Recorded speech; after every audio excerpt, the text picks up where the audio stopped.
باللہ من الشیطان الرجیم بسم اللہ الرحمن الرحیم وظللنا علیکم الغمام وانزلنا علیکم المن والسلوى کلوا من طیبات ما رزقناکم وما ظلمونا ولکن كانوا انفسهم یظلمون صدق اللہ مولانا العظیم۔ حضرات ذی وقار، اللہ کے فضل، رسول اللہ علیہ السلام کی نظر رحمت کے طفیل ایک بار پھر درس قرآن مقدس کے لیے حاضر ہیں۔ آیت نمبر 57 پر گفتگو کرنے کی کوشش کرتے ہیں۔ اللہ رب العزت نے ارشاد فرمایا، اور جب ہم نے ان پر بادل کا سایہ کیا تم پر، اور ہم نے تم پر من و سلوہ اتارا، اور جو ہم نے تمہیں پکیزہ رزق دیا اس میں سے کھاؤ، اور وہ ہم پہ ظلم نہیں کر رہے تھے بلکہ وہ اپنے آپ پہ ہی ظلم کر رہے تھے۔ بات کچھ یوں ہے کہ سیدنا موسیٰ علیہ السلام کے جو حواری تھے، جو آپ کے ماننے والے تھے، ان کو حکم جہاد ہوا کہ تم جاؤ اور قوم املاک کے ساتھ جنگ کر کے جو اپنا شہر ہے، جو اپنا وطن ہے، تمہارا جو علاقہ ہے، ان سے فتح کر کے واپس لو۔ یہ لوگ چلے، جب وہاں پہ قوم املاک کے پاس پہنچے تو ان کا جو جنگ و جو دیکھا، ان کا جنون دیکھا، ان کا جذبہ دیکھا، تو ان کی ہیبت سے یہ لوگ ڈر کے ان لوگوں نے جہاز سے منہ پھیر لیا، اپنی پیٹھوں کو پھیر لیا اور یہ واپس آ گئے۔ پھر اللہ رب العزت نے ان کو ایک وادی ہے، اس کے اندر 40 سال تک گھمایا۔ اس وادی کا نام ہے طیہ۔ طیہ کا مطلب ہوتا ہے پریشانی والی جگہ، صعوبت والی جگہ، مصیبت والی جگہ، اور یہ مصر اور شام کے درمیان تھوڑا سا رقبہ ہے، 10-12 میل کا۔ تو ان لوگوں کی حالت کیا تھی کہ 40 سال تک اس کے اندر سفر کرتے رہے۔ 10-12 میل کا رقبہ ہے، 40 سال تک سفر کرتے رہے، پوری رات سفر کرتے، صبح ہوتے تو وہیں کے وہیں کھڑے ہوتے۔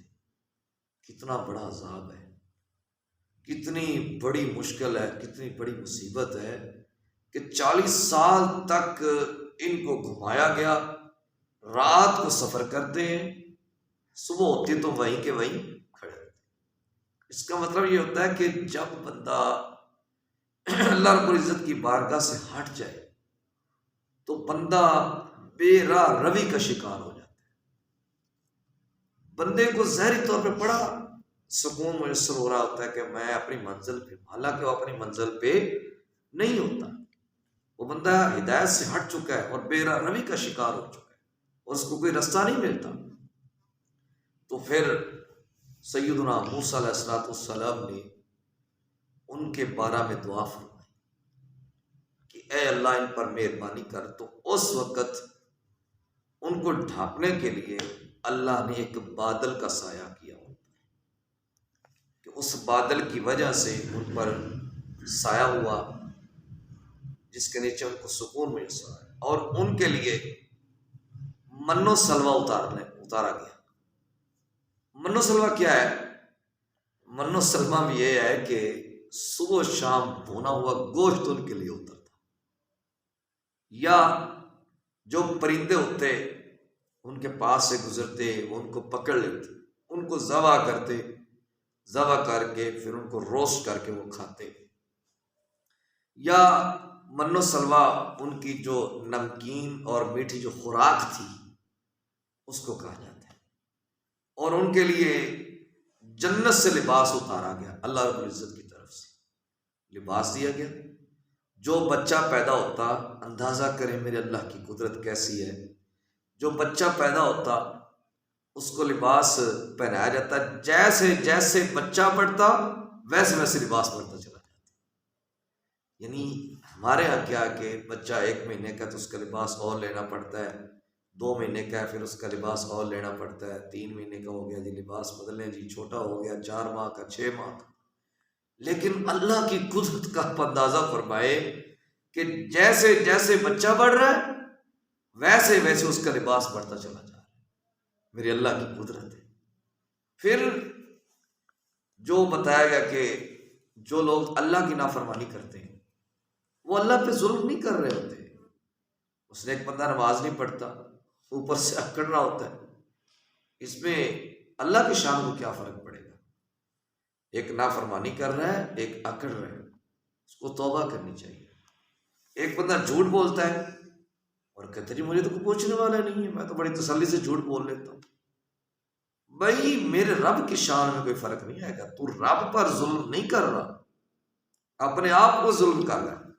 مثلا میں نماز نہیں پڑھتا تو خدا نہ خاصا نقصان اللہ کا تو نہیں ہے، نقصان تو میرا ہے۔ میں حلال نہیں کھاتا، نقصان اللہ کا تو نہیں ہے، نقصان تو میرا ہے۔ میں حرام کو اختیار کرتا ہوں، نقصان میرا ہے۔ جھوٹ بولتا ہوں، نقصان میرا ہے۔ ظلم و زیادتی کرتا ہوں، نقصان میرا ہے۔ نا انصافی کرتا ہوں، نقصان میرا ہے۔ وہاں پہ لوگوں کے ساتھ اچھے اخلاقیات نہیں برتتا، نقصان میرا ہے۔ میں اللہ کی حدود کا خیال نہیں کرتا، نقصان میرا ہے۔ یعنی میں اگر بد عمالی میں مبتلا ہوتا ہوں تو نقصان تو میرا ہے نا۔ تو اس لیے اگر خدا نہ خواستہ ایک بندہ اللہ کی نافرمانی کر رہا ہے اس میں میرے رب کا کوئی نقصان نہیں ہے، وہ بندہ اپنے آپ پہ ہی ظلم کر رہا ہے۔ اللہ رب العزت مجھے اور آپ کو نور قرآن سے مالا مال فرمائے۔ صلی اللہ تعالی علی حبیبہ محمد وعلی آلہ واصحابہ اجمعین برحمتک یا ارحم الراحمین۔